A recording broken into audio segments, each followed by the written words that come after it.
So if you remember in the last one, I talked about arrays, which are which is like a bucket of other data elements. And I also mentioned that these elements are referenced by their index, which is their location in the bucket, right? In the array bucket. So you have 0. I also mentioned that most programming languages use 0 as the first item and 1 as the second item and 2 as the third item to reference it. So if you ask what's the 0th item, we have a bishop. What's the first item? We have a queen. What's the second item?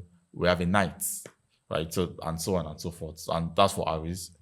This is a great data structure for many implementations, but sometimes it creates a problem in which when I want to find the king, for example, in the bucket, I have to loop through every element in the bucket. So let's assume I'm blind, right? I don't really know about the workings of a computer. My eyes are closed.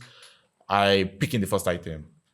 Is this a knight? It doesn't feel like a knight. It is not a knight, so no. I pick in the second item. Is this a knight? No, it's not a knight, no.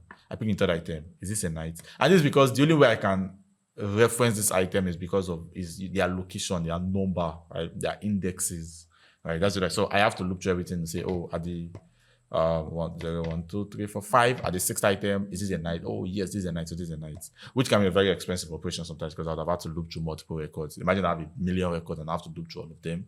The algorithms actually solve this problem, but for the purpose of this conversation, let us assume it could be a very expensive operation. So we developed, I mean, not me, not me obviously, but like the smart guys developed another data structure, Hashmap, which has other uses beyond this, but one of the very popular uses for storing data in a way that they are easily referenceable by a key. So rather than referencing all this data by their numbers, by their location index, you are referencing them by some arbitrary key, right, which could be a string or an integer. So in this case, I can try to reference this by the name of the chess piece. So I can say, oh, for a bishop, this is it. For a queen, this is it. For a knight, this is. For a rook, this is it. So if tomorrow you ask me, bring the queen, I can just take the variable and say, oh, where is the queen? And I can get the queen directly. Sorry, this is the queen. Sorry, I can get the queen directly.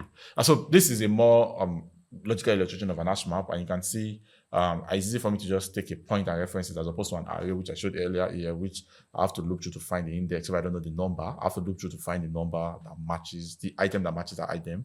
For this, I can just use the name or whatever key which I've stored in a different database to reference it.